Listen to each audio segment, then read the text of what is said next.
Hey you witches, how you doing today? It is a hot muggy day here in Canada and I thought today we'd sit down and do a tour of my apothecary cabinet. For those of you who are new here, my name is Taya and welcome to the channel. We talk about all sorts of things witchcraft, especially traditional witchcraft. And for those of you who are returning, maybe coming in from another video, thank you so much for joining us again. And for all of you, please consider subscribing. It's a great way to help us build the channel. So, apothecary tour. I thought we'd just go through, see what's in my apothecary. Most of this has been foraged locally. There are some items that I've picked up on vacations and trips and stuff like that, but most of it's been foraged locally, and I've got all sorts of strange little treasures in here, and it's actually been a while since I've gone through my cabinet to sort of see everything that I've got and kind of refamiliarize myself with all the strange vials and jars in the background. So I thought, let's go through it and you can see what I've got and sort of what I've come up with. I'll let you know where I found stuff, etc. And yeah, we'll just share a little bit. So the first thing right off the bat is, we'll start at the top, go across, go down a level, etc., is my duck's nest. So this here, you can see there's like eggs in the top and some nesting material at the bottom. We had a duck in 2020. So this is duck nest 2020. We had a duck in our backyard, and ducks are actually protected species here in Canada, so I wasn't allowed to shoo it away. I had to let it nest there. But after it left me some treasures. And so yeah, I have a duck's nest in a jar. I've got some, what is this, random mushrooms?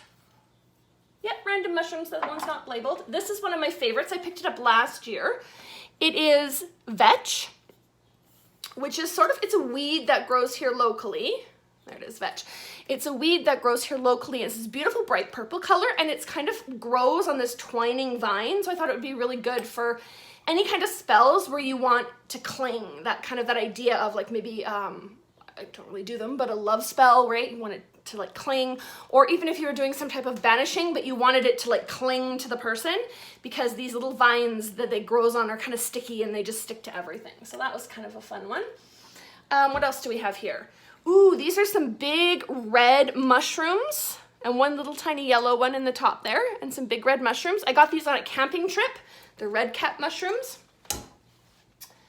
And this, from the same camping trip, I got sphagnum moss, which you can buy at the store, but I actually got this out off of a big old tree where we were camping. This is, I don't know what this is. Okay, I think that this is mugwort or some type of sage. I'm not exactly sure, but it was growing here locally and I found it and I'm like, oh my gosh, I think that's mugwort, and I picked it and I dried it, and then I'm like, but I don't really know. But the problem is that it didn't have a chance to flower. It was growing in like a public space, and so right, I'm waiting for it to, for the rest of the plant that I left to flower so I can like do a search and see if it's mugwort. Unfortunately, it was mowed down by the city before it ever got to a place where it would flower. So I'm not exactly sure what it is. Pine cones, because you know, every good apothecary has to have some locally found pine cones. What else? Ooh, goose feathers. We have tons of geese in our neighborhood. We have 3 lakes. So these are the smaller feathers that fit into a jar. I also have a collection over on my other, it's more like an apothecary table. Oh, I got so much stuff. There's like the nice big ones over there. I have got, what is this called? Foxtail barley. It looks like a mess in here. Usually they grow and they're really pretty. They're kind of iridescent almost, and they're like a pink to a yellow color, and they're foxtails, but once they dry, they kind of fuzz out. Got a jar of those. I got them over by my daughter's, oh no, I got them over, not by my daughter's orthodontist, by her and my psychiatrist's office. Got purple clover. I love purple clover. It was actually really hard to find in my neighborhood, so, and of course you don't want to take all of it. You don't want to take the last of it. So, you know, I can only take a few from here and a few from there. This is thistle, I believe. Yep, thistle. Oh, so much stuff. This is just the first jar. Yarrow. I've got a few jars of yarrow. This here is a bright sort of pinky purple yarrow that I found out in a common area, like a common walking path area in my community. And I have crayfish claws because there was a massive crayfish infestation of one of our local ponds, and the geese and the ducks will eat them, but they don't eat the claws. So I thought the claws would be cool. They would be good for like, you know, maybe doing some banishing work or something right there, like snap, snap, snap, little claws. And what else? Oh, my rose. My rose. So this is not a true rose. It's like an ornamental rose, but I figure 6 of one, half dozen of the other. So this is my ornamental rose. It smells so beautiful. And we'll just put some of this stuff back, and then we'll go on. Oh, I've got one more little tiny jar there that's kind of a fun one. Because I don't usually purchase, right? I don't buy herbs to put in here, but there are a few that I do. So this is one of the few here, is rowan berries. Oh, it's not, it's rose hips. Rowan berries are down. So these are rose hips. These are sourced locally. These are from my neighborhood, rose hips. So then down to the next level, I've got all kinds of fun stuff. This beautiful feather. I actually don't know. If you know what bird this is from, pop it in the comments, because I don't know. I found this here in my, like, by one of our local ponds. It's not geese. And with that white stripe, I don't think it's like a crow or a raven, because they're all black. So I'm not really sure what exactly bird this is from. I've got a little seahorse that I got in Honduras. So obviously not sourced locally. Porcupine quill, I bought this. I purchased this porcupine quill because I just thought it was really cool. Just a nice big long porcupine quill. And some peacock feathers. So they're not the traditional, like the big with the round, beautiful like eye on the end. Just some peacock feathers. And what else do I have? Rose thorns. So little thorns of rose. So whenever my husband gives me roses, I'll dry them and cut the thorns out. Tobacco, which I actually got from cigarettes, but tobacco. Cedar. So it's actually like cedar dust. This is from Bermuda, actually. My aunt used to live in Bermuda, and we used to go and visit her there. And they have a whole cedar industry there, and so I had purchased, it was a sample. It was mostly sold for the scent, but yeah, I had that. What's in here? Citronella, and it looks a little, ooh, we might need to do some new citronella this year. It looks a little bit moldy. I might have, oh yeah, it's moldy. So what happened was, it smells like citronella. It probably wasn't quite done drying, and citronella is a hard one because it's a very hard plant. It's not like a petal, right? You know when a petal is dry because it's dry and crumbly. So I must have put this into the jar before it was done drying out, and it's gone moldy, so I'm gonna put that one to the side because we'll have to get some new this year. I have the citronella plant out back, so we'll do it. Thistle root. So I dry the roots of thistles. I'll probably do a few more this year if I can get some bigger ones. Some sage, some real sage. I bought that long time ago. Like, I'm gonna say back in the 90s maybe, like a long time ago. I don't use a lot of sage. White yarrow. Pretty white yarrow. I have all different colors of yarrow. These are two that I have purchased. So I have mugwort and wormwood. So because I take them internally at times, I thought those I'm gonna make sure that I purchase and are from a like reputable source. I have got dried ferns. These are dried ostrich ferns from my yard. Spruce cones. So we've got pine cones and spruce cones. I've got maple, you know the little leaves, that whirly leaves that fall off of like a maple tree, and dried apple. On top of that, I've got just a little piece of shell here. I have called these chestnuts, but I don't think they're chestnuts. I don't know what they're called. But there is a person, they live like down the street from me, and they have a tree, and sometimes there's a public walkway that goes right by their house, and the tree that grows these nuts overhangs. So if you go by at the right time of year, the nuts will have fallen onto the ground, and I pick them up. So I get like, 5 or 6 every year. Let's add them to the jar.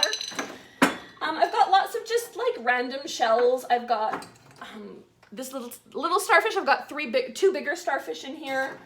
I've got all kinds of just sort of decorative stuff like that. I've got more clover. This is pink clover. So the purple clover is bigger. This is a smaller pink clover. And I have got geranium. The geranium came from pots that are grown outside of my mother's condo building. jar slash candle holder. I've got anemone pots, poppy pots. I don't know if you can hear that. There's kind of there's a rattle sound from the seeds, but there's also like a shaker sound from the seeds that come out of the seed pods. Strawberry leaf. I'll probably get some more of that this year and bump that up. I have got fuchsia, so I've got a fuchsia plant, and as it was dropping its flowers, I dried them and put them in there. What is this? This is my rowan berries. So that is one of the things I purchased, was rowan berries. Because again, I don't think we have rowan trees here in Canada as far as I know.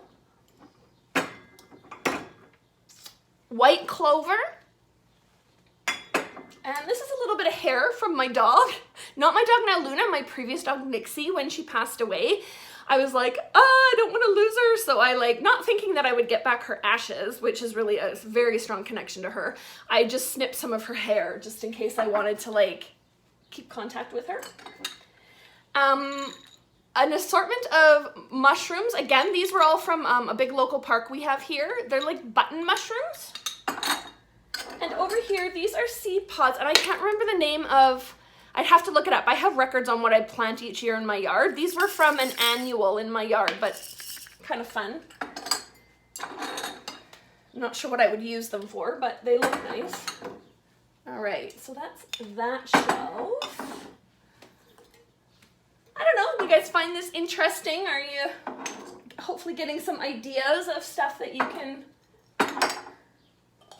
put in your own apothecaries at home? And then we've got the bottom shelf. And so last year I added that purple vetch, and I also picked up this beautiful, this yellow. It's bird's foot trefoil. And again, I'm not really sure what I would use it for. The vetch was kind of obvious with this clinging vine. I'd have to do probably, I do have a bit of research I did on bird's foot trefoil. I'd have to look it up, but they're these beautiful bright yellow blossoms that I thought were really lovely. In here, oh, I've got yarrow. This is the last of the yarrow. There's one little sprig in here. This was the yarrow from my own yard. So I'll be able to bump that up again this year. I've got chicken bones. These are the wishbones from all the chickens we've had over the years. We eat in our, roast chicken, and then I save the bones because I'm like that. Dandelion root. So again, when I dig out dandelions and thistles, there's usually a sheaf almost, it's this membrane over the root. I'll wash it off, I'll peel off that membrane and dry it. Dandelion root. These are dandelions. So you can see I've got some in here that have gone to seed. I've got some that are still yellow, and then just dried leaves of dandelion. What else? What's way in the back here? Oh, this was a random jar of water. I don't know if this was, I had snow water and I had some other water. I think this was my blizzard snow water, but I'm gonna put this over here because if I didn't label it, if I don't label it, I don't remember what it is. It's not gonna be very useful to me. Lilac, I've actually got two lilacs. This is pink lilac. This is from my front yard. And then this here is purple lilac, which I get foraging around in my neighborhood. There's a whole bunch of different beautiful on public walkways and stuff, beautiful lilac trees from the city. And then I have a couple of oils that I've made. So I've got my road opener oil, and I've got rose oil. So the rose oil was made from, I'm trying to remember, I think I actually had purchased roses to make it. I don't think I made it from the roses on the boulevard, the ornamental roses. I'm pretty sure I purchased for that. And then the last thing I have in here are my elemental condensers of earth, fire, water, and air. So these were made using local herbs from the recipe is in Nigel Pearson's Treading the Mill. And so when I do spells, right, if I'm using water to dissolve something, I'll add a little extra of the water, of the elemental condenser, and it just brings in extra powers of those elements into your spell work. So that's a little bit about what I've got in my apothecary. I have a whole another table. It's got cattails, it's got a robin's nest, it's got a friggin' huge jar like this full of mushrooms. I'm trying to see, I've got birch bark. I've got a bunch of different feathers from different birds. Some I've identified, some I haven't. I've got pussy willows, I've got a bit of wasp's nest, and I've got those little, I don't know, I have to look it up. I don't know what they're called because I just started collecting them this year. They're those little poof balls that grow. Just a second here. They're these little poof balls and they grow. Do you know what those are called? If you know what those are called, let me know, because I have a whole collection of them and they just need to go into a jar. And I've got like a whole bird's wing. Oh, I'll show you guys this. This is one of my favorites. I found this at the dog park. It's literally an entire bird's wing. I just have it clipped because it was kind of going wonky as it was drying out. But yeah, and it's just the feathers. They were pulled out in a whole chunk. And it's this beautiful bird wing, but it's just the feathers. There's no actual goo. That was quite a serendipitous find, I think. So yeah, that's what's in my apothecary. Thanks for hanging out. Yeah, we're just over 15 minutes. So thank you for watching. Please do consider liking and subscribing. And otherwise, leave me a comment. What's in your apothecary? And we'll catch you in the next video. Mwah! Thanks so much, guys.